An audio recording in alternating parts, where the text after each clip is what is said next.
Bom dia, queridos alunos. Espero que vocês estejam bem, com saúde, cuidando da família. E por enquanto o nosso encontro vai ser assim, à distância, certo? Vamos dar continuidade ao nosso cronograma. Na nossa última aula, nós estávamos no módulo 1 e nós íamos iniciar a aula 4, que fala justamente sobre a questão de estrutura das palavras. E quando eu falo assim, estrutura de palavras, nós vamos lembrar logo de pedaços. Mas não são pedaços em separação silábica, não. Nós vamos lembrar de pedaços que nós vamos chamar de morfemas, que são justamente as unidades significativas da palavra. São os pedacinhos que compõem a formação de uma palavra, certo? E sempre que eu falar em morfemas ou elementos mórficos, eu vou lembrar que eles são radical, vogal temática, tema, desinências, afixos, vogal ou consoante de ligação, certo? Esses aí são justamente os morfemas ou elementos mórficos. O radical, na verdade, é o elemento mórfico mais importante. Por quê? Porque é através dele que eu tenho o significado da palavra. É como se ele fosse o esqueleto. E a partir dele é que eu tenho suporte, que eu tenho sustentação para poder formar outras palavras. Lateral, colateral, lateralidade. Observem que o radical é o mesmo, mas eu formei palavras diferentes a partir dessa palavra básica, desse pedacinho básico, que é o esqueleto delas e que traz o significado, que é justamente o meu radical. Quando acontecer, como no exemplo agora, das palavras elas possuírem o mesmo radical, com o mesmo sentido, com o mesmo campo semântico, nós vamos dizer que essas palavras elas pertencem ao campo de palavras cognatas. Por quê? Porque elas pertencem à mesma família, porque possuem o mesmo significado. Olha o exemplo que eu coloquei aqui, como é bem fácil de você memorizar isso aí. Vidro, vidraça, vidraceiro, envidraçar. Todos têm o mesmo sentido aí, que está relacionado ao radical que é vidro, né? Por quê? Porque pertencem à mesma família. E automaticamente eu vou chamar palavras que têm o mesmo radical e que têm o mesmo sentido de palavras cognatas. A vogal temática é um outro elemento mórfico que vai vir logo após o radical e vai preparar este radical para receber outros elementos, né? Exemplo aí, ó, falar. Observe que depois do radical fal, eu acrescentei logo de cara a vogal temática. Nos verbos, principalmente, a vogal temática vai trazer a conjugação a que esse verbo pertence. Como assim? Falar. Observe que eu trago a conjugação do verbo falar, porque falar pertence à primeira conjugação porque termina com AR. Vender pertence à segunda conjugação porque termina com ER. E partir pertence à terceira conjugação porque termina com IR. Então, nos verbos, a vogal temática ainda trará essa informação para a gente, de indicar a conjugação a que pertence cada um desses verbos, certo? O tema é muito fácil, porque você vai lembrar logo, tema. Eu vou somar o radical à vogal temática. O pedacinho que ficar aí dessa somatória é o meu tema. Rox mais ó. Rox é meu radical, ó é a minha vogal. Eu formei o quê? Rosto. Rosto é o meu tema, tá? Vende. Eu coloquei vende mais que é a vogal temática. O que acontece? Eu formei que palavrinha aí, que pedacinho? Vende. Então, vende é o meu tema. Vai ser a junção. Mesmo que eu tenha outros elementos mórficos depois, o tema vai ser só o pedacinho que representa o radical mais a vogal temática, certo? Por isso que é bem fácil. Os afixos vão ser elementos, na verdade, que vão se juntar ao radical e vão formar uma palavra nova. Eles vão, na verdade, servir para isso. São pedacinhos mesmo, que nós vamos juntar o radical e formar palavras novas. Só que esses afixos, eles podem ser classificados em dois tipos, prefixos e sufixos. Os prefixos são os afixos que são colocados antes do radical. Eu coloco um pedacinho antes do radical e formo uma palavra nova. Exemplo, feliz é meu radical. Eu acrescentei o prefixo in e formei uma palavra nova, infeliz, tá? Observe o segundo exemplo, quando for o sufixo, porque o sufixo eu coloco depois, o prefixo eu coloco antes do radical. Olha o exemplo aqui do sufixo. Feliz, que é o mesmo radical que eu usei, mais mente, que é o sufixo. Eu formei que palavra? Felizmente. Então, eu posso juntar um pedacinho ao meu radical e formar uma palavra nova. Como é que eu vou chamar isso aí? Eu vou chamar de afixo.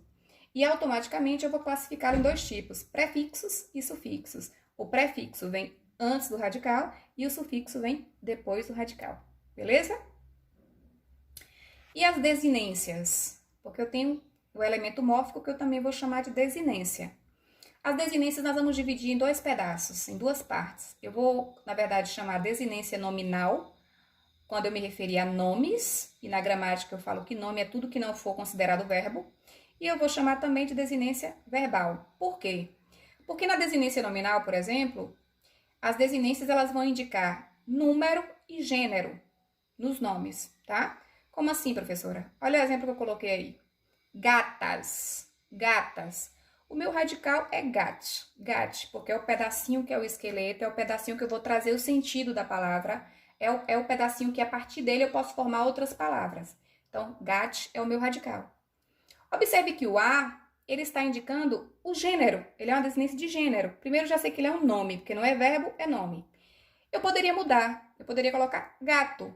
Então, quando houver essa flexibilidade de você mudar gênero e número, nós vamos ter uma desinência nominal. Por quê? Porque nós temos palavras que são nomes e que podem ter essa flexibilidade em mudança de gênero ou de número. Eu coloquei gatas, mas poderia ser gata, poderia ser gato, poderia ser gatos. Então, observe que há essa flexibilidade. Eu posso mudar de acordo com o gênero e de acordo com o número as palavras indicadas, que aqui em questão são nomes. Por isso que são desinências nominais, porque eu estou me referindo apenas a nomes. E o outro tipo de desinência? O outro tipo de desinência vai ser uma desinência verbal. Só que a desinência verbal, ela vai indicar modo, tempo, número e pessoa dos verbos, tá? E assim não fica tão difícil quando você aplica, não, porque automaticamente o verbo vai te dar essa informação. Observem o exemplo aí. Falávamos, falávamos. O fal vai ser o meu radical. O a vai ser minha vogal temática, que eu já falei para vocês, que justamente vai indicar a conjugação do meu verbo. Beleza. Agora, se eu disser assim, falava, ó, falava, ele falava, ela falava, eu já estou automaticamente mostrando que era quando ela falava e indicando o modo, que poderia ser indicativo, subjuntivo ou imperativo. Então, esse pedacinho aí, eu vou ter a certeza de que ela falava, a incerteza de que ela falava, neste caso aí a certeza porque o modo seria indicativo. Então, o pedaço em si vai indicar desinência de modo e tempo, tá? Porque era quando ela falava e o modo como ela falava. Agora, observe outro pedacinho. Falávamos, falávamos, mus. Quem falávamos? Quem? Nós. E automaticamente, quando eu falo nós, eu estou indicando que é a primeira pessoa do plural. Ou seja, esse pedacinho aí, essa desinência vai indicar número e pessoa, certo?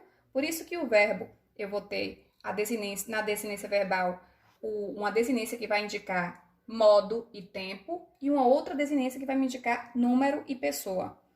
Uma pergunta que pode surgir, professora, em todos os verbos vão aparecer as duas desinências? Não, eu poderia ter só falava. E aí, nesse caso, nós não teríamos a desinência de número e pessoa, só teríamos a desinência de modo e tempo, certo? Vamos agora às vogais e consoantes de ligação. Esses elementos aí, na verdade, como o próprio nome já diz, eles têm a função de ligar. Como assim?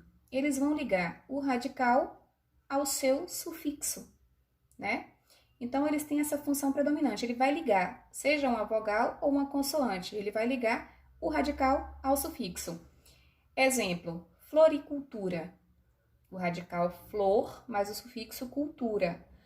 Observem que para formar a nova palavra, eu precisei de uma ligação, porque senão ficaria floricultura.